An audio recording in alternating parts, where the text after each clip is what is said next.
All right, we're here today for a review on this case, as well as a qualified residential treatment plan review. May I have the names of our participants, please?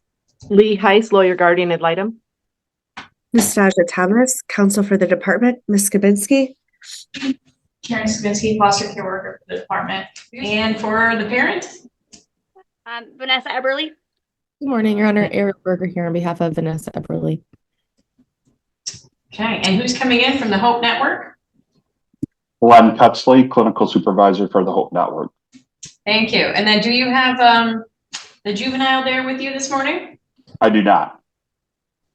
Okay. Has he been advised that he has the opportunity to participate if he so chooses? Yes. And do you know what his preference would be? Yes, he would prefer not to be. All right, thank you. Ms. Heiss, are you satisfied with that as we head into your report? Yes, Your Honor. I also interviewed him for that information, and he is rather be at school than do this, and sent me with some information to tell you instead of him coming. Very good. Well, I look forward to your report then whenever you're ready. Thank you, Your Honor. Mr. Cutzley took a lot of time to update me. I went to Grand Rapids to Hope Network, DART, to visit with Dylan, and he looks healthy. He looked calm when I saw him. I hear reports and I read black and white reports about him dysregulating, but he was calm when I talked to him, and he's stabilizing. So we've had him in care now 8 months, and I'd say that he's stabilizing. They're creating structure around him, rules and consequences. He's doing well at school, very well at school, and likes to go. The residential facility is picking him up and dropping him off for school, avoiding a bus situation that was kind of chaotic, to promote better less triggers for Dylan. He has friends at DART. He also has toys that he likes there. He likes a lot of different toys. So we addressed for a long time his thoughts about mom and dad and visiting and those kinds of things. And I think that at least we can have the conversation without dysregulating him. And I was very guided by Mr. Cutzley in asking him these questions, and he scheduled a video visit, but then just couldn't do it at the last minute. We had a family team meeting with the parents who are urgently expecting to see him. They haven't seen him since October. And I get that. And I think that he's not ready. He's refusing to do that. And I think that we need to give him time. And I think that we're going to find his medications are working right now. They were going to change something, reduce one thing and add more to his anxiety medications. He's eating well, he says, sleeping well. It's my recommendation that the residential treatment is the least restrictive environment and that he continues to need the care at that level at this time. Thank you. Thank you. I just want to note for the record, I've just double checked. We are actually here at a permanent planning meeting as well. Is there anything about that aspect of today's proceedings you'd like to address in your initial comments? Yes, thank you, Your Honor. We're at 8 months and the parents are doing a lot coming to the table. I think if Dylan went home today, they would do the parenting that they used to do. They have had some education and they've completed some things, but we need them to be a Mr. Cutzley when he comes home, and to keep themselves safe and to keep Dylan safe, because he acts out physically and hurts himself, and we need them to be trained. So I believe we should continue reunification because they're doing so much, but Dylan is not coming to the table at this point. He's doing what he can do, and it's just going to take time. But we can't wait forever for permanence for him, but I think we should continue with reunification at this time. Thank you. Ms. Thomas. Thank you. I'm sorry, Your Honor. If Ms. Skibinski can please be sworn in. We are. Go right ahead. Thank you. Ms. Skibinski, you are the foster care worker for this case, is that correct? Yes. And you've been the assigned foster care worker since the beginning? Yes. And for today's hearing, did you prepare a court report? I did. Okay. Your cover letter indicates that there's the cover letter, a proof of service, an updated court report, a case service plan, trauma screens completed by both parents and DART, IGWA documentation. I also noticed that in your report, there was the DNA testing documents. Did you intend to include those? They were part of the IGWA documentation that I had sent to IGWA. I'm sorry, I didn't indicate that on the cover letter. Nope, that's perfect. I just wanted to make sure that we knew what they were included for, so I appreciate that. Okay. To the best of your knowledge, are there any updates or modifications that need to be made to any of those documents? No updates. Okay. At this time, the current permanency goal for the child is reunification, correct? Correct. And how would you describe the mother's compliance with and benefit from her case service plan during this review period? I would say partial compliance in totality. And what are the areas that would need to be addressed before this child could be reunified with the parents at this time? We would like to see mom participating in the services, things like she's been referred to, like with Brene Moore. In your court report, it indicates that mom is there's some general compliance with quite a bit of her case service plan, but there seems to be lack of follow through with additional parenting education.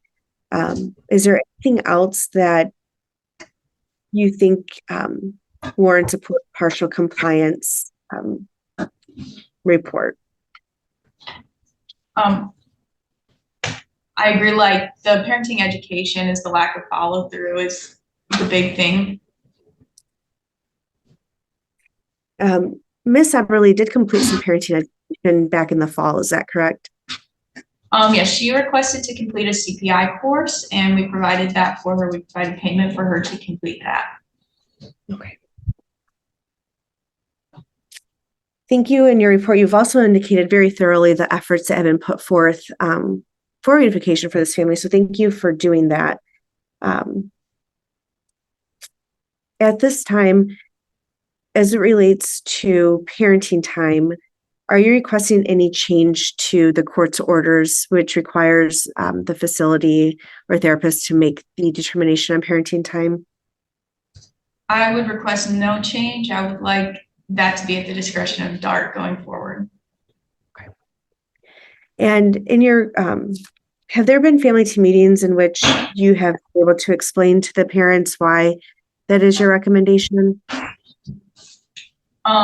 Yes, because we've had plenty of family team meetings to explain that to them. Dylan needs extensive mental health treatment to be able to see his parents and reunify with them. And DART has the ability to make that determination with Dylan, and they include him in the conversation on what he wants. During this review period, would you say that there's been a little more progress towards the youth at least being open to discussing parenting time or having contact with his parents? Yes, there has. As far as I understand, Dylan is working his way towards phone calls. He has said that he might be ready for it. He does change his mind frequently, but he is starting to open up to the idea of it. And at this time, would you, what is your recommendation for the permanency for this youth? To continue on the path of reunification. Ms. Heiss had indicated something along the lines of, we would need the parents to be Mr. Cutsley. Do you know if Hope Network during discharge planning would support the parents in some trainings or anything specific for the youth? I don't know for sure, but it is my understanding that DART is more than willing to work with the parents. They provide an extensive amount of documentation on the things that they are doing with Dylan, including their behavior management plan that the parents have copies of. So they do have the ability to team with Dylan's treatment team. At this time, is there anything as relates to the parents? And I know that we only have the respondent mother under jurisdiction, but is there anything that you would like to highlight for the court's attention today?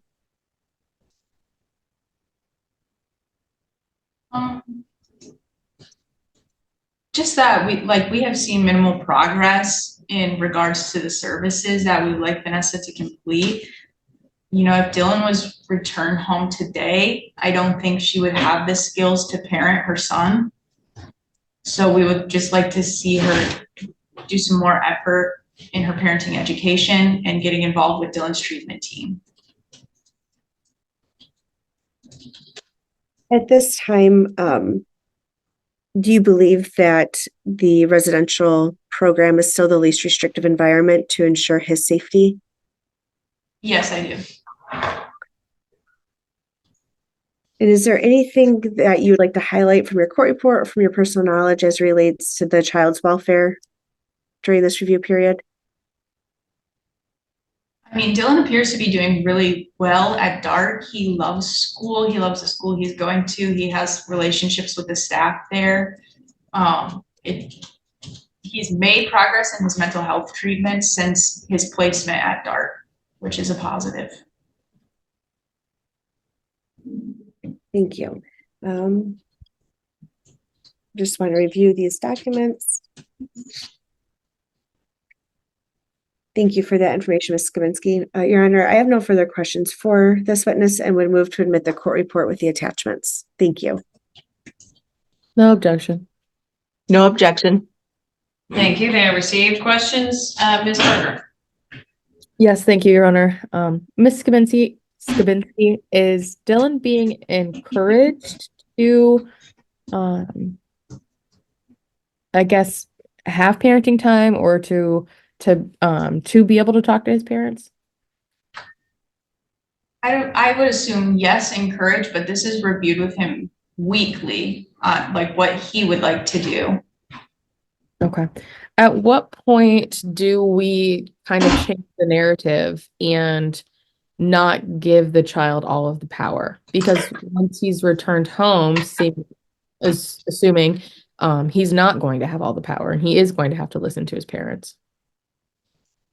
I would leave that up to the treatment team to make that decision when it would be appropriate to, I guess, subject Dylan to that without his own say. Do you know if that's been discussed yet?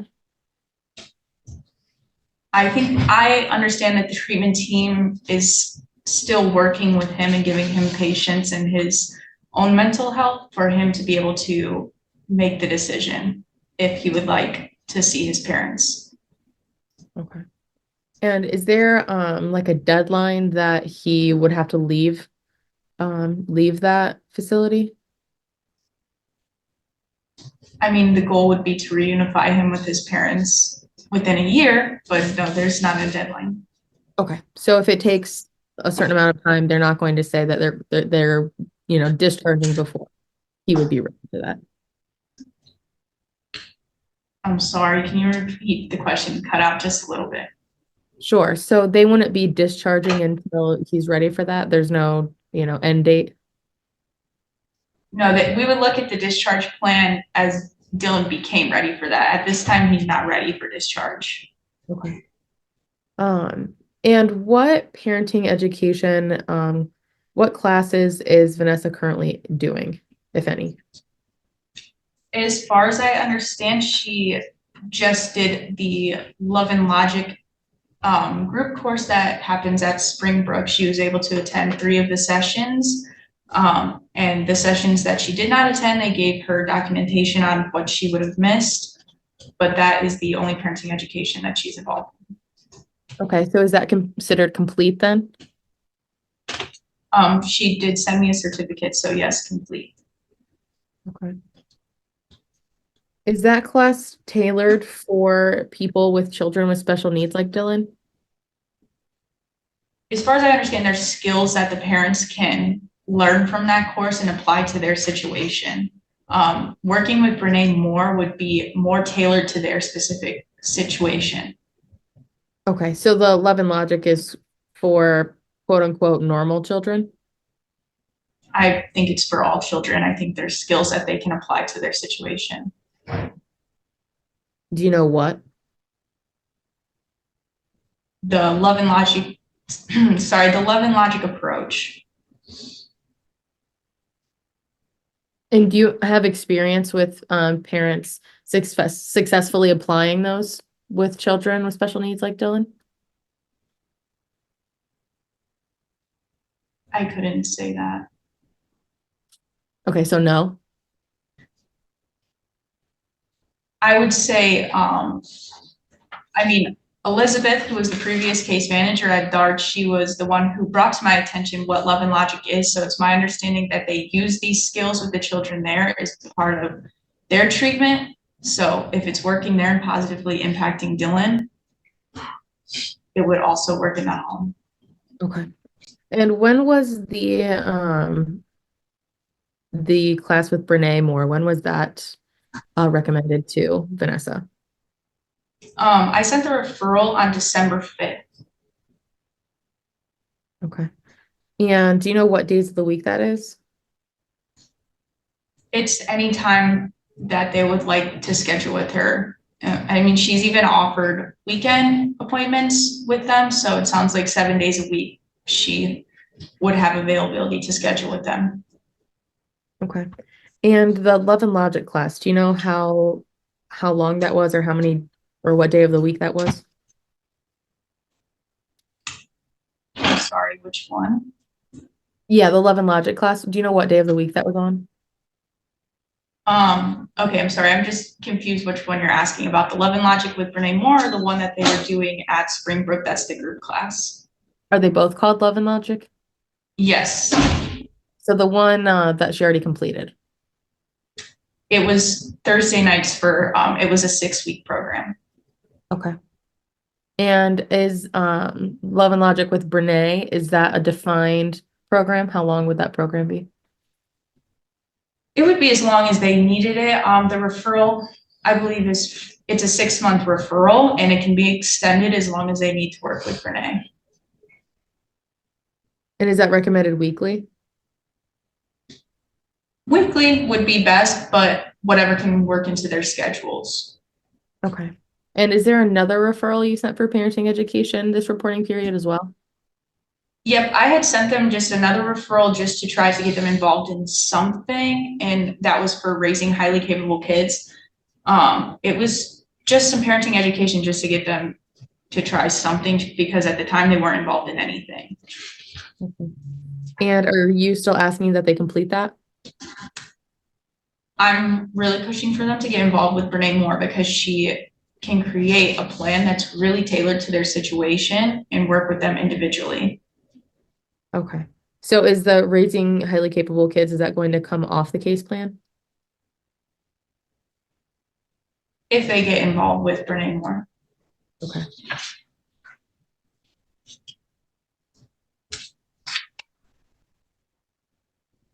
And Vanessa's currently working, right? Yes. And do you know how many days a week she works? No, not always, because she did not send me her work schedules this reporting period. Okay. Is it part-time or full-time? It's a part-time job as far as I understand. Okay. And she attends counseling on Wednesdays, is that correct? Yes. Okay. So if she were to try to do all 3 of these parenting education courses at once and work and attend counseling, would that be possible? I'm not asking her to do all 3 at once. I was asking her to get involved in something, and for a while she was involved in nothing. Okay. So right now her focus should be on working with Brene, correct? Correct, because the Love and Logic group at Springbrook has ended. Perfect. Okay. Thank you. No questions. No further questions. Ms. Heiss? Dylan is in 5th grade, is that right? Correct. And his school is a specialized school setting with very few students and increased levels of staff, right? Yes. Do you receive from DART incident reports when Dylan gets dysregulated? Yes, I do. And when you review them, are you seeing appropriate levels of restraint and that kind of thing? I would say yes, appropriate, but they utilize restraint as much as not possible. Like there's a lot of coping skills that they use prior to having to resort to restraint. What percentage of your, do you know the cost of care for Dylan per day? No, I don't know that. Okay. Thank you. I have nothing further. What is the department's position as it relates to Michael O'Connor? Michael O'Connor right now is considered the non-respondent parent, and we are encouraging him to do services the same as Vanessa. He doesn't always want to, but we're encouraging him. As I recall, he was involved or present in many of the incidents that led to the department filing the petition as it relates to the mother, but he was not actually determined to be the legal father of the parent at the time, or legal father of the child at the time. If he's a non-respondent parent, and it becomes time to discharge this child from the hospital, would there be any reason that we shouldn't allow him to go back to the primary care and custody of Michael? I would suppose we would have to further investigate that. Well, would you be willing to look at that in the next report period so that we know what he needs to do in order to be a safe parent if there are concerns? Absolutely. When it's time. Yes. Thank you. Redirect, Ms. Thomas. I have nothing, Your Honor. All right. Any other questions based on my questions or anything else, Ms. Berger, Ms. Heiss? No. Nothing additional. Thank you. All right. Thank you, Ms. Gabinski. You may return to your seat. Thank you. Other witnesses, Ms. Thomas? I would ask if Mr. Cutzley would please be sworn in. Mr. Cutzley, thank you so much for being here today with us. It's always very helpful when we have staff present. I have a question regarding the parenting education component here. Is there a specific type of education or class or something that DART provides to parents while their children are in treatment, or is that closer? Does it happen when it's closer to discharge? Like discharge looks like it's pending. It really kind of depends on the unique situation of the case. Some of that is obviously limited by proximity, but we're more than willing to work with parents on what we do with their children. Okay. And have you had? Do you think that you have good rapport with the youth's parents at this time? I have only had initial contacts with Vanessa and Michael. Our conversations have gone fine, but to say that we have a deep rapport, I don't know that I could say that. I just got involved with the case on effective February 16th. So about as much as can be accomplished during that time, I would say has been. Okay. I think that there's also some question about, I know that Ms. Berger had asked Ms. Skabinski about Dylan leading this discussion around parenting time and, how long that might be appropriate to continue. Do you have any insight on that? Yeah. Although it's going to be a bit gray, I should preface my answer by saying that I think there's a certain amount of risk involved either way. One, allowing this to occur indefinitely would not be good, but also jumping to forcing it, my concern would be what would the response of Dylan be should that go poorly, and then we could be further behind.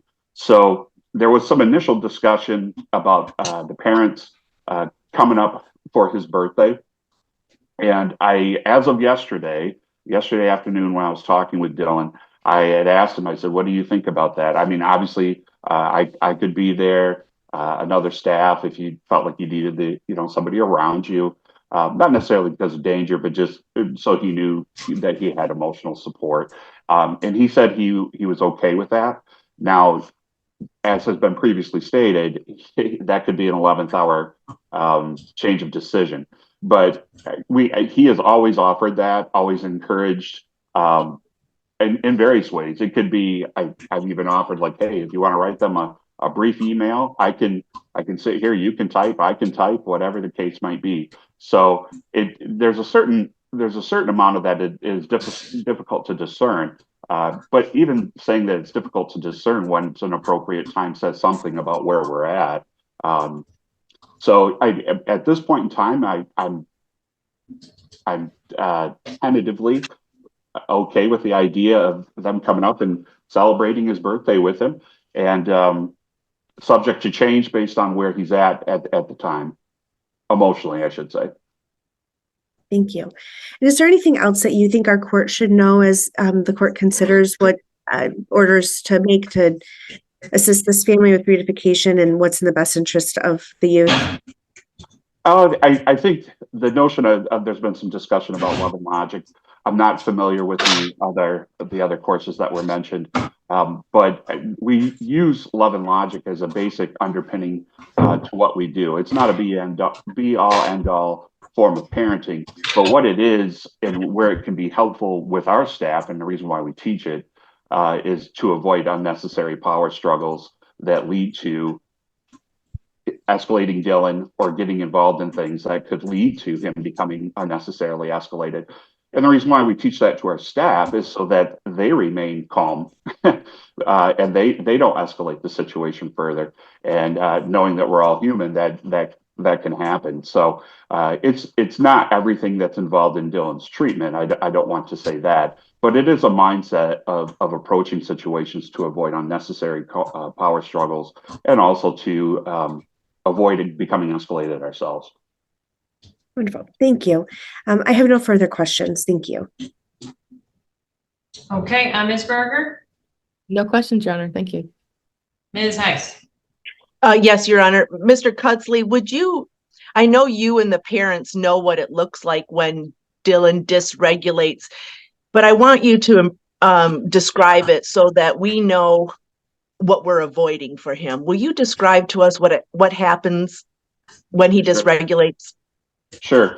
All semblance of rationality goes out the window. That's the important thing. And he will become physically aggressive, throwing and breaking things, little appreciation for his own safety during that time. The most obvious thing that we notice with Dylan, and it has in recent weeks slowed down a bit, which is encouraging, but when he would become upset, the first thing he would jump to tying things around his neck, saying that he wanted himself.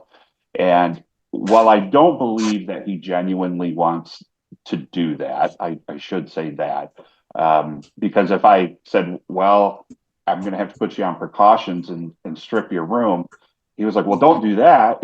So he doesn't want to lose. He really doesn't want to die. I think it speaks to how dysregulated he can become in a short amount of time, and just the ultimate lack of intermediate coping skills along the way. I mean, resorting to tying things around your neck is pretty extreme response to some relatively minor stressors. So my concern for him is just when he does get dysregulated, it can get really, really high needs, and we have to pay a lot of attention to him and make sure that he does de-escalate. But he is making incremental progress over time. That's the good news. But that it can be quite concerning when he does get to that level. Okay, and you discuss with Dylan directly his wishes about visiting his parents?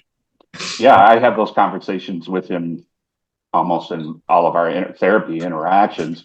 What has usually happened is I will say, hey, well, for one thing, I share with him all the emails and things that his mom and his dad has written one. He's gotten something from his grandma in Colorado. I make sure that I share all of that with him. And he'll say, okay, I try to get him to engage in some level of reciprocity. And then he will kind of on a shallow level say, yeah, okay, but not right now. Or he'll quickly change the subject to avoid avoid doing it. So actually getting him to engage has been pretty tough. We did have a scheduled phone call. He seemed willing to do it. That was last week, I believe. And at the 11th hour, he escalated very, very quickly over a innocuous matter. Can I say definitively that he was trying to avoid the phone call? He hasn't articulated that, but I do have my concerns that that was the case. Okay. And you remain available to talk to the parents. They can call you and ask questions. Yeah, Vanessa contacts me quite regularly. And you, but do you give her all the educational updates that you get? As far as like how things are going at school? Yes. Yeah. I don't know that I've spent a lot of time specifically discussing the educational stuff. A lot of it has been more about how Dylan's doing on the unit day to day, where are things at as far as contact with him and things of that nature. So it looks like his birthday is the 28th. If you were to design a visit, would it involve sugary snacks, loud balloons, gift wrap? Can you make suggestions to make the environment maybe more calm or whatever you suggest? Can you design that and impress upon the parents how it will go? Yeah, I don't think, well, there really wouldn't be a great place at Dart to have a Chuck E. Cheese style party, I guess you could say. But to reference the school bus situation, Dylan wasn't necessarily involved or a ringleader on problems that were occurring on that bus. I noticed that, and that bus involves community kids as well. But I just noticed that whatever was happening on that bus with other kids was troublesome to him, and he would get off the bus almost in a pre-dysregulation manner. So our idea was like him, and there's another person as well, just for their own benefit, was like, I don't think this is a good idea for him to be around this degree of what I think is a bit chaotic situation. I can't definitively say because we don't run the bus. But as far as that concerned, a visit at Dart, I would not do an off-grounds visit at this point. But what I would suggest is that they meet in our front conference room. I could potentially facilitate it. We'd keep things light, to be honest with you. I wouldn't try to deep into any serious therapy issues at this time. I would try to do what I could to make the contact positive as possible, because part of the concern, it's not only about contact at all, yes or no, it's what type of contact. I certainly don't want to set things back by expecting too much of him too soon, or diving into a meaty topic the first time he's seen his parents in a long time. How about like boundaries regarding hugging him and different things like that? Can you set some expectations? I'm unaware if that would be a problem for him. The only thing I would recommend is see if he initiated it, or have them ask like, hey, do you mind if I give you a hug, or whatever the case might be. Okay, very good. And is it right that Dylan is in control of the consequences that he chooses? Is that kind of the system that you use? I guess you would have to frame that a little bit differently for me. I'm not entirely sure that I understand. So is he in control of, if he wants to break something of someone else's, there's a consequence for that, right? Correct. And so he doesn't get everything he wants to do, right? He gets a no from time to time. Yes. So can you tell him he has to visit his parents? Why would that be against your therapeutic advice?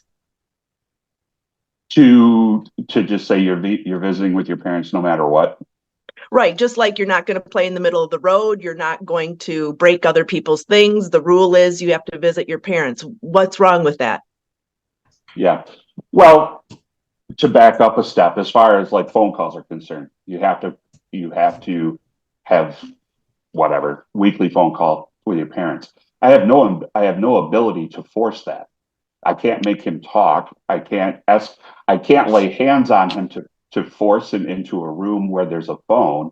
So, I mean, there's things I could do, generally speaking, if, let's say, one incident we had with Dylan, he was outside, he got mad about something, he hopped the fence, and he was in the woods behind our facility. He never left anyone's eyesight. But the reality is once we got him back in, like, hey, I have to trust you before I give you that opportunity again, right? So, and part of the and then there's things you're going to need to show me, and I don't expect Dylan to automatically correct that. That's something that's going to happen over time. But the point being, particularly with love and logic, is controlling the things that I can control versus getting into control battles that I can't control. I would not be allowed by the department, nor would it be appropriate for me to grab him, force him into where he can have a phone call with his parents, and then demand that he talk. I have no ability to do that. Thank you. I have nothing further, Your Honor. Thank you. Okay, Mr. Koosley, there's some indications in the information I have that the parents are under the distinct impression that Dylan's problems are his own. And I understand from my review of many of the documents and reports and during the course of this case that he certainly does come with a litany of challenges organically, if you will. In your opinion, in your observations, would you characterize Dylan's issues as purely organic or as potentially influenced by incidents or experiences he may have had before he came to you? If you can answer that. Well, it's difficult for me to answer simply because I have not witnessed Dylan in action with his parents. So, in part because he has refused to, basically since I've been on the case, he's really refused contact with them. Although that is odd to me. I'm not going to infer what that means. I'll just say that is very, very strange for kids to come in and not want contact with their parents at all. Even the kids I have that have gone through horrific situations seem to have a pie in the sky, rose-colored glasses as it relates to their parents and want to go back to them and things of that nature. So that whole piece of things has been a puzzle that I do not have a solution for. Let me first say that. Dylan is he has some organic things that are inherent to who he is. To what degree is such as his IQ. He has a cognitive impairment. He was most likely born with that, and that's nobody's fault. As to like what degree of this behavior is a trauma reaction, to what degree is this an organic reaction, I can only offer speculation. Thank you. Questions based on my questions from any of the attorneys? No. No, Your Honor. All right. Thank you so much for your time and your testimony and your efforts on behalf of Dylan, Mr. Koosley. You're welcome. Anyone else you'd like us to hear from, Ms. Thomas? No, Your Honor. Ms. Berger? Vanessa, do you want to testify today? Vanessa, what things are you currently engaged in? Right now, like I said, I just finished the Love and Logic 3-week class. I got my certificate in that last night. I did start another one at the school here in Adrian. And the teacher had strictly told me that it had nothing to do with me, that she didn't feel I would benefit from it. So I did talk to Karen yesterday about it when I went to the office. I did end up contacting Brene Moore yesterday. I sent her an email. We are trying to get that squared away and figuring out between my work schedule and Mike's work schedule and her schedule. So that is ongoing with that. I just got in contact with her. That was an issue, that mistake and misunderstanding that I had. So I apologize on that. I am working on that. I have been trying to get things going. Like I said, I have been in contact with Gwen on checking up, seeing how Dylan's doing, and what I can do to help him with the process of, trying to nudge Dylan to want to talk to me, see me, type thing. So we've discussed a lot of stuff with Dylan, and I've discussed with him on different techniques and stuff that I can use once we get to that point where I am able to see Dylan. So I have been contacting Glenn a lot lately. So Okay. And you understand that right now the agency wants you to really focus on working with Brene? yes, ma'am. Yep. Is there anything that you have questions on regarding your services? No, like I said, I'm just waiting to get an email back from Brene to see hopefully when we can all figure out a time and a schedule that works for all of us. Cause I know Michael said that he, wanting to try and participate in it as well. So just trying to figure out a date that works for all of us, if not at least a date that will work for me to at least get it started with Brene. Okay. Is there anything else that you want to update the court on today? Nope, just working on my therapy with Jennifer and working on, my struggles and what I can do to not have struggles. And so I think I'm doing pretty good. I mean, she's nudging me a little bit, but I think I'm doing good, and I'm getting there. So I don't have any other questions for you, but some of the other attorneys may, okay? all right, thank you. Ms. Thomas. I have no questions. Thank you. Ms. Heiss. Miss Eberly, you completed some kind of a CPR class, right? I did. Yes, I did a CPR AED class. Yes. And specifically child CPR. Yes, ma'am. It was child and adult, both of them. Yes. And that was in Toledo, and you completed it March 2nd? Ma'am. And I know that because you sent me your certificate, right? Yes, I did. Okay. So you want to be ready when Dylan's ready for discharge. You want to be ready to have a happy home, right? Yes, ma'am. That is Okay. my goal. Yep. Okay, thank you. I have, let me just ask, are you trusting the team? Do you think the team, meaning Karen, all of us, Mr. Cutsley, we're doing what's in Dylan's best interest, or do you think there's something else we need to do? I do. Like I said, I was talking to Karen about that I would like to try and find a more specific parenting class that has to do with strictly with kids with disabilities. I think I'd benefit a lot from it. But so far I've talked to a lot of the classes that I've gone to, and they don't know of any that are specifically for kids with disabilities. So Okay. I've been reading books and stuff up on it, but I would like to try and find a class that is, has to do with kids with, bipolar or just disabilities in general that can help me with behavioral parts that I struggle with Dylan. Right. So that's the Brene Moore part. Yeah, which, like I said, I'm working on. I'm waiting for an email back from her. So. And then will Michael also participate in that, do you think? He's wanting to, because of his schedule. I don't know. That's why I said I'm trying to get something that works for all three of us. If not, then at least I want to get it starting. And then if he can come, he'll come. But I know that was the goal, is to try to get it set up for all three of us. But if not, then I'm going to get it set up, and he can set it up with her when he's ready. Thank you. That concludes my questions. Can you redirect? No, Your Honor, thank you. All right. Any other witnesses? Not at this time. Ms. Heiss? No witnesses. Thank you. Comments in closing then, Ms. Thomas? Thank you, Your Honor. At this time, it appears that the residential program is the least restrictive environment for this youth. And we, I believe that everyone's in agreement that placement should continue.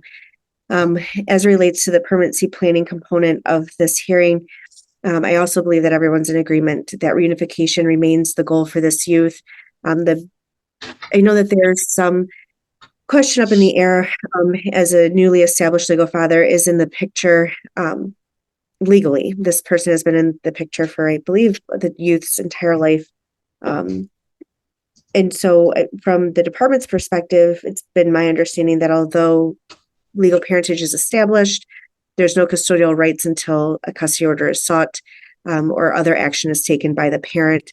And we are sort of just waiting on that, but we remain hopeful that the father will be engaged in the youth's treatment. And if discharge becomes apparent, that the both parents would be participating in that as they are seemingly planning together and remain in a relationship. With that, we would ask for the court to continue to allow the treatment team at DART to make those determinations regarding parenting time, that they are in the best situated position to make those determinations. And then we would also just request the standard 90-day review. Thank you. Ms. Berger? Thank you, Your Honor. We are too asking for another 90-day review. It does seem like both parent and child are making progress. I was hopeful that maybe we were a little bit closer to some parenting time, but it does seem that we are getting closer, and that at least that can be a topic of discussion without completely dysregulating this child. So at this time, we are asking for another 90-day review and just to allow some more time for services to be completed. Thank you. Ms. Heiss? Thank you, Your Honor. The way this case came about is that Dylan was dysregulated at home and mom asked for help. And mom came to our attention because she, like when Dylan was discharged from Maury Spear campus, and she couldn't take him home. He's not safe. And so we all came to her support, and he was evaluated to need this level of care. So here he is, he's in that level of care. And I think mother at family team meetings and mother and father are trying to express that they want it for the record, that they care and that they want to see Dylan, let alone their heart. But the way to do that is to do services and to make Karen's life less difficult. It comes across sometimes as very challenging, very mistrustful, and it doesn't help the team. I hope we demonstrate that Dylan is in incredibly good care, that we're all keep seeing him physically and checking on his grades, and his teachers are just incredible with him. They've been to some of our family team meetings, and the parents have to get well and change some of their parenting techniques so that when he comes home, they can continue the structure that Hope has put in place. So I think if we, Karen's job, I see that she's emailing to get somebody to connect with Brene or to connect to this service and that service. I hope that'll go better in the future, and that everybody will trust that DART is doing what needs to be done for Dylan. But thank you, Your Honor. Thank you. The court finds all interested parties are given notice for purposes of today's review hearing and permanency planning hearing, as well as the qualified residential treatment review. Dylan clearly continues to need that high level of structure in that residential placement that was confirmed today, as well as supported by the information provided for me to review in anticipation of today's hearing. We also heard that confirmed by Ms. Kabinski in the stand. That is part of the reasonable efforts that she is providing in this case towards the valuable and appropriate goal of reunification. I appreciate that that Ms. Everly is engaged in some parenting education. We're going to need her to demonstrate that she's very serious about that, given her child's high level of needs. But also, I haven't forgotten the very serious issues that were raised in her psychological evaluation, specifically her experiences that she's been through, and how those will affect her ability to help her child move through some of the challenges that he faces, both organic and those that she's taken responsibility for by way of the initial adjudication and have continued to be observed, frankly, prior to Dylan's entry into the DART program.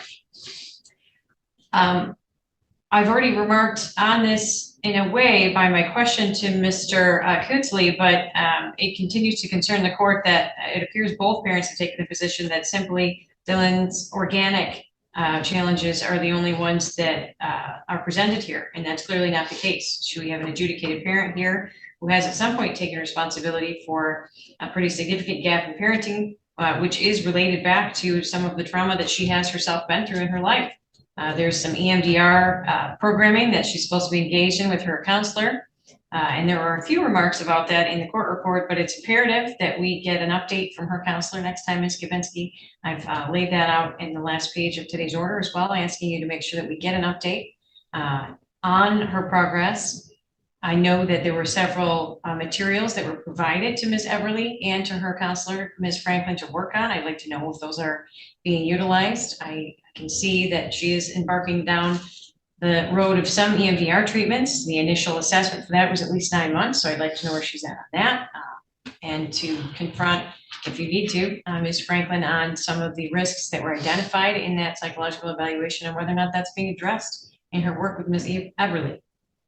It's imperative that she be doing the work necessary to support Dylan as he does the work necessary for him to try to get to a place where he's stabilized and can move out of that residential placement.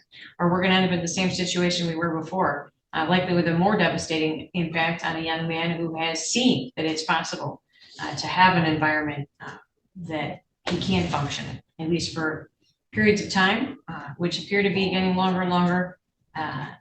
And that's very encouraging. So that is certainly the safest and least restrictive circumstance for Dylan at this time. Those areas are still areas that this court is identifying as major challenges that face Ms. Everly that we need to see have been remedied. I've expressed my concerns also to Ms. Skibinski on the father in this case. I need that looked at. We don't need to start over with a new parent when this child is ready to discharge from DART. That's going to be a big issue if we don't tackle it now. I appreciate ICWA's been investigated. That's I want to take a minute to just give you credit for that, Ms. Kavinsky, because it's not always easier, or Ms. Burgess, whoever was able to accomplish that. But it's clear that the inquiry was done correctly with a lot of accompanying documents to help the BIA in their investigation. The certification of mailing was done correctly. I've got the green card receipt and a letter from the BIA. So A+ on that. And that's something we all, I know, have seen as being very challenging. So thank you for your efforts on that piece, as well as your efforts on the file in general. Thank you also to Ms. Heiss and our attorneys. Excellent work. And we'll have our next review in June. It'll also be a permanency planning hearing. So specifically with Ms. Berger here, we'll have to look at calendaring that. I'd like to suggest June 11th at 9 a.m. Works for me.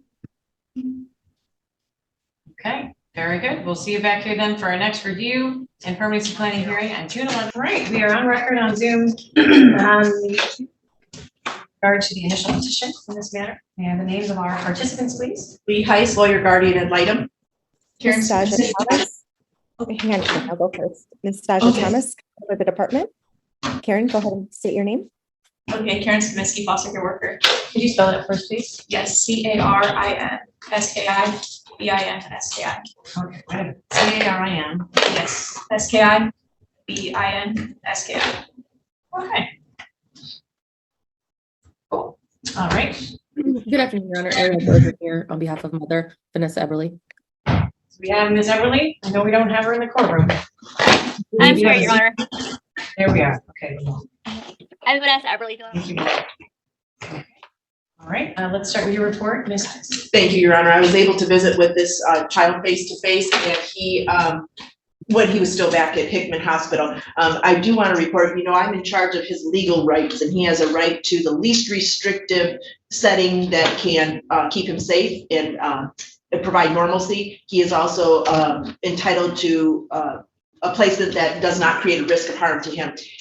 So when I look at the caregivers in this instance, I found one who actually physically gets goosebumps when she talks about this child. To me, that means above and beyond her work, she is personally invested in this child doing well. She's known him for over 5 years in the capacity as a ER nurse here in town. So she's very invested in his care. There were 2 caseworkers round the clock from DHS. There was a 1-to-1 nurse. There was a 1-to-1 security guard. Now, since I visited with him, he's been moved to a more secure facility for psychiatric stabilization. They're seeing what we saw, so I'm glad that it didn't change, so that they're seeing what was happening here, some of the same behaviors, but we're seeing some stabilization. DHS is monitoring is supervising the visits. So it'll be a long road, but we finally got to the next stage of helping this child. So I would recommend that the placement is the in his best interest at this time and ask you to continue that placement. I also agree that with a comment in the court report about a DNA test if Mr. O'Connor is willing to. For lots of reasons, I think that would be instructive. Thank you. Ms. Thomas? Thank you, Your Honor. If Ms. Skibinski can please be sworn in. Okay. Ms. Gibbons? Ms. Skibinski, may I refer to you as Karen? Yes. Karen, are you the foster care worker in this matter? Yes.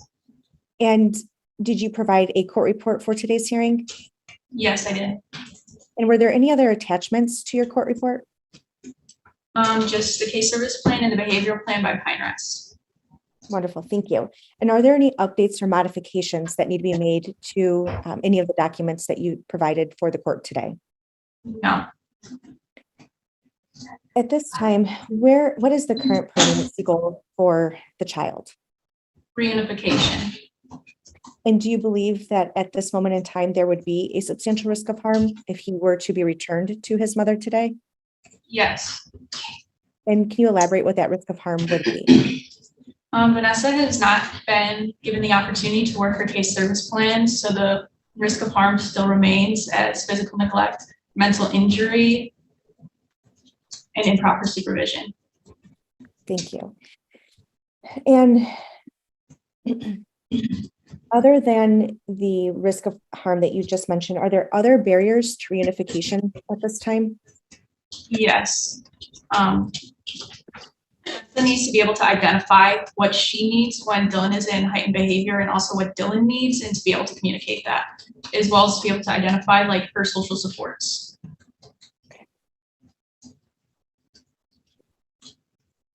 Sorry, I'm just taking some notes here. Thank you. Since Ms. Eberly was adjudicated last month, has she been able to engage in any voluntary services at this point? Vanessa is engaged in her therapy right now. And are there any other services that you've made referrals for yet, or are those forthcoming? The referrals are forthcoming for the psychological and the parenting classes. Great. And the LGL mentioned that the child is currently placed at Pine Rest. Is that accurate? Yes. And you did provide a DH-69 with that information within the last couple of weeks, correct? Yes. Do you also believe that Pine Rest is the least restrictive environment for the child right now? Yes. And do you believe that it also ensures his safety? Yes. Now, Pine Rest is a hospital, correct? Yes, it is. Are there any plans for when the child is stabilized and no longer meets the criteria for hospitalization? Yes, he's been accepted into DART and they will have a bed ready for him as soon as this week. And for those of us who may not know what DART is, can you just briefly elaborate what that is? Yeah, DART is a residential facility that's able to work with kids who have heightened behavioral needs like Dylan. And where is that located? Also in Grand Rapids. Okay. What is today is also initial disposition, so I should have asked this question earlier, but the case service plan that you have included in your court report and that you have also attached, did you have an opportunity to review that with input from Ms. Eberly? Yes, we talked about it on the phone, yes. And do you believe that the case service plan addresses the conditions that caused the child to come into care? Yes. And do you believe it's tailored to meet the family's needs? Yes. At this time, what is the current plan for parenting time with Ms. Eberly and the child? Right now, parenting time is supervised. It's one time a week for 1 hour. We want to ask the court to change it so that says it is up to Dylan's treatment team. And when you say it's up to the treatment team, would that be the treatment team from Pine Rest or where he's going next? From DART. Okay. The hospital, Pine Rest, do they have any recommendations regarding parenting time or anything like that? No, they don't. They are a hospital, so they don't do parenting time recommendations or anything like that. Okay. And during the hospitalization, is there any indication how long he will be at Pine Rest? They have said that Dylan is doing better and he's stabilized, and as soon as Dart is ready, that they will be ready for discharge. Okay. And at DART, do you know if parenting time will be virtual or in person? In person. Okay. And logistically, that's sort of a hike for Miss Eberly, correct? It is. Okay. And are there services or support to help her get to and from Grand Rapids area if needed? Yeah, we've given Miss Everly gas cards, and we can continue to do that to help her travel that way. Wonderful. Ms. Heiss mentioned something about a DNA test, which is also in your report. At this time, the child does not have a legal father, correct? Correct. And you are asking the court to order DNA testing for Ms. Everly's live together partner who has been in his life for almost the majority, I mean, the entirety of it. Is that correct? Yes. Okay.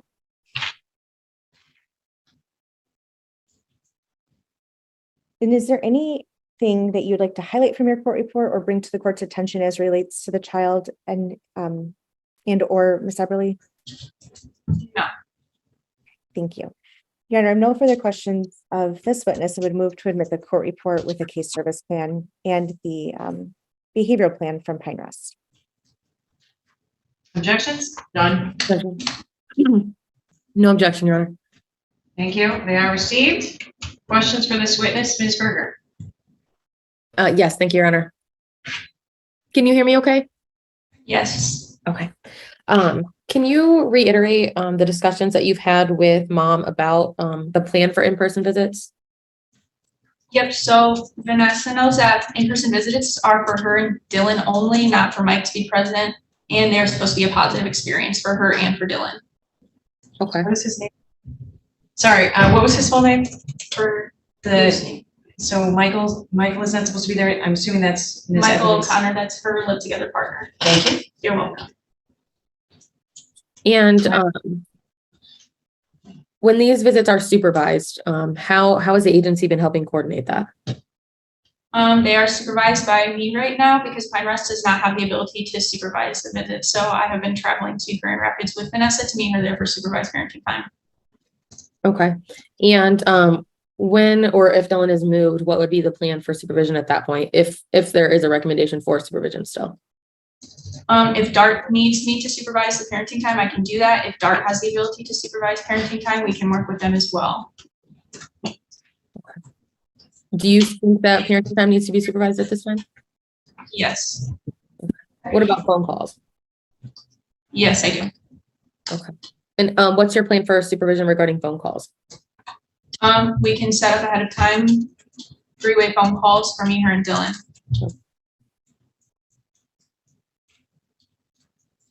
Okay. And what things specifically can my client work on between now and the next review hearing? Her case service plan, we're going to help her get into parenting classes and to get her psychological done. Okay. No further questions. Thank you. I have no questions. Thank you. Okay. Has Ms. Everly filled out any paperwork or done anything to redirect the security, social security, or other funding that is provided from the state of Michigan for Dylan's care? Do you know? I do not know. I don't think so. But I don't know. Would you be able to look into that? Yes. Thank you. We want to make sure that whatever funding is available for him gets transferred to help pay for his care. Okay. All right. Any questions based on my questions? Judge, I just have one additional. I'm sorry. Go ahead. I think my client has proposed a parenting class that she found. It's an acronym that I can't think of right now. CPI, I think. Are you aware of this? Yes, I am. Okay. And what's the agency's position on that right now? The class looks like it would be good for Vanessa, and we're going to look into getting her enrolled in it. Okay. Does that mean you are going to enroll in it? We still have to look at it and make sure that it's appropriate for her, but what she texted me pictures of, it looked good. Okay. And do you know how soon that you'll be wanting to do that? I do not. Okay. Thank you. I have nothing, Your Honor. Thank you for your testimony. You may return to your seat. Thank you. Any other witnesses today, Ms. Thomas? No, Your Honor, thank you. Anyone you'd like us to hear from today, Ms. Berger? Vanessa, do you want to testify today? You're muted. If you need me to, yeah, I can. Sure. How do you feel about your visits with your son right now?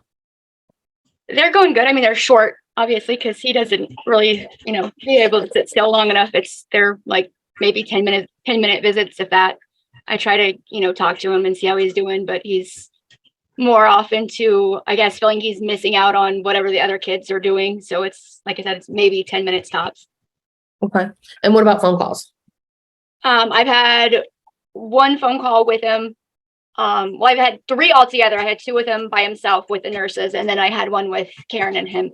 And like I said, it's short. He just wanted, I think he wanted shoes. He was asking about shoes, and I told him that I'd be more than happy to bring him shoes. He's like, bring me some shoes. And I was like, okay. And then I love you. And that was in the conversation. So nothing's more than a couple minutes with him. So. Okay. And do you understand why the department wants you to have supervision right now? I'm still confused on that part, but I mean, I guess it is what it is. Okay. Would you prefer them to not be supervised? I prefer them not to be. It's easier for me because then I can just work off a Pine Rest schedule, because Pine Rest has their own visiting hours, and it works better for me because I'm having to call Karen and go through Karen. And now with me working part-time, it's kind of hard because my schedule is different each week. Okay. And do you know why the agency is requesting supervision? I'm assuming because of his behaviorals. That's the only thing that I'm aware of, that I'm thinking that it could be, is because of his behaviorals. Got it. Okay. And you understand that sometimes visits kind of trigger Dylan? Yes. Okay. And what else would you like to add today? Nothing more. I mean, I'm doing therapy. I've got a part-time job now. I did send Karen the information about that CPI class. I think it'd be very, very beneficial to me. So I'm more than happy to do that. I think it would benefit me a lot. So yeah, can you tell the court more about that class? it is sorry, I'm trying to pull it up. It is a class. It's a crisis prevention intervention training, and I've heard good about it. I've researched it. It does verbal de-escalation techniques. It's understanding procedures to crisis, motivating people in crisis, handling positive non-compliance, multiple non-violent de-escalation techniques. So I feel that, like I said, with my son having the baby roles he has, I really think that I can benefit a lot from this class. Okay. And is it tailored for children with additional special needs or just behaviors, if you're aware? It sounds, I mean, from what this was saying, it just says that the crisis cycle emotional response levels, handling positive non-compliance, multiple non-violent de-escalation techniques. So I'm under the impression that it's for behavioral and compliance. I mean, the school, his school uses it. The teachers are all certified through it. So Miss Van Black was also another one that mentioned it to me, and so did my therapist. So I'm still doing researches on it, but I mean, that's just what I got off of the website itself, that those are some of the cases that it goes over with you in the classes. So okay. And you can enroll in this class right now on your own. You're just looking for financial support, is that correct? yes, since I just started work. Yeah. Okay, perfect. Okay, is there anything else that you want to tell the court today? No. All right, I have no other questions, but some of the attorneys might. Okay. All right, thank you. Any questions, Ms. Thomas? Just a couple, Your Honor. Miss Eberly, are you aware that the CPI training is not a parenting class? I am aware of that, yes. Okay, so are you also okay with doing and participating in an additional parenting class that might be more tailored for parents with children who have high needs? Yes, I'm interested in that as well. Yeah, I told Karen that I'm okay with it, as long as it's tailored to, with kids with disabilities or whatever you guys are recommending. I'm more than happy to do. Okay, thank you for clarifying that. I have no further questions. Any questions, Ms. Heiss? No questions. Okay, thank you for your testimony. Anyone else you'd like us to hear from? Ms. Berger? Not at this time, Your Honor. Thank you. Ms. Heiss? No witnesses today, thank you. Very well. Comments in closing then, Ms. Temis? Thank you, Your Honor. I think at this time, there's a better plan for the child moving forward than we've had since he's sort of come under our radar. And we are looking forward to working with the treatment team through DART and mom to ensure that he can come home, as reunification does remain the goal. And so we would request a 90-day review. And Your Honor, I would also request a putative father hearing at that time.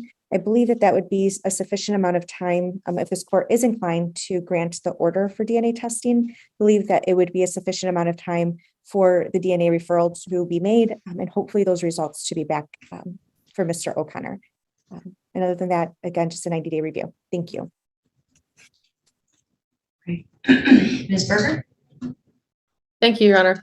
At this time, we are asking also for the standard review period. My client has been able to review the case services plan. We did return that signed today via DocuSign to the workers. We are looking for hopefully unsupervised parenting time at this time. Obviously, that would be a modified unsupervised in the facility, with her child, with all the monitors around.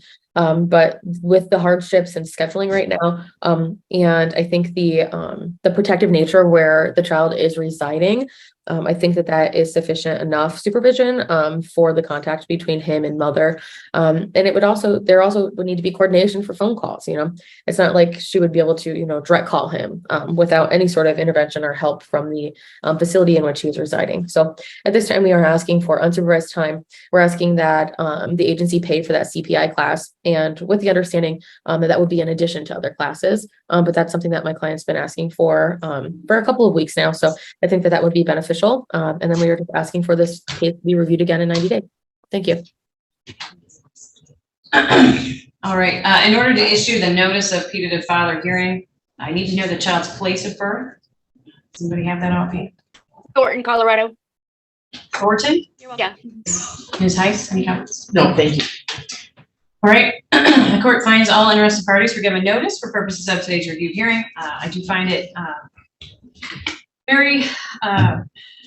I'm very glad, frankly, that this child has found his way into a facility that can properly, or I shouldn't say properly, but the best available resource that we have for him in the state of Michigan. I'm very aware of the history of this case and the companion cases in the juvenile delinquency matter. So I do want to take a moment to recognize that our caseworkers from DHS as well as from CMH have stepped up. It's been difficult and time consuming for all of us to finally connect Dylan to these resources. And so I just want to recognize everyone's efforts and how difficult that's been. And I'm glad to see that he is where he is with a plan moving forward. So as it relates to this particular matter with Ms. Everly, I have reviewed the case services plan. I do think it reflects accurately the barriers between her and reunification with her son. Those parenting skills and de-escalation skills are part of that, but tackling her own issues of trauma by way of psychological evaluation, counseling, treatment, behavioral changes for herself and her household will definitely be what is needed in order to allow the reunification between this parent and child.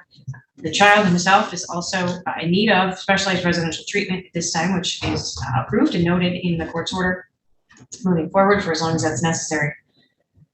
I will note for the order supervised and unsupervised as directed or allowed by the facilities in order to best meet Dylan's need to maintain his bond with his mother in a safe way. I do think that will adequately ensure safety and will take a little bit of pressure off of our department workers to have to supervise that for the time being. And obviously, if anything changes, bring that to me immediately if that's not working. Okay. In the meantime, between now and our next review hearing, the case services plan will become part of the court's order. We'll look for Ms. Everly to make some progress on that between now and when we come back. And Dylan will remain under the supervision, care, and custody of the Department of Health and Human Services pending our next review hearing. It is the safest and least restrictive for many of the reasons that were revisited on the record, as well as in the court's findings just a few moments ago. Our next hearing will be October 24th at 1:00 p.m. That will include the opportunity for a tutored father hearing. The court's order does reflect that DHS should offer the opportunity for DNA testing between Mr. O'Connor and Dylan O'Connor in the next report period. And that will give him his opportunity to step up and take legal responsibility for this child in the event that he discovers it is his, biologically speaking. I will ask mother to fill out financial paperwork and cooperate as necessary to redirect Social Security or any other funding to help provide for her child's needs pending our next review hearing. And unless there's any other questions, that will be all for today. We'll see you again October 24th at 1:00 p.m.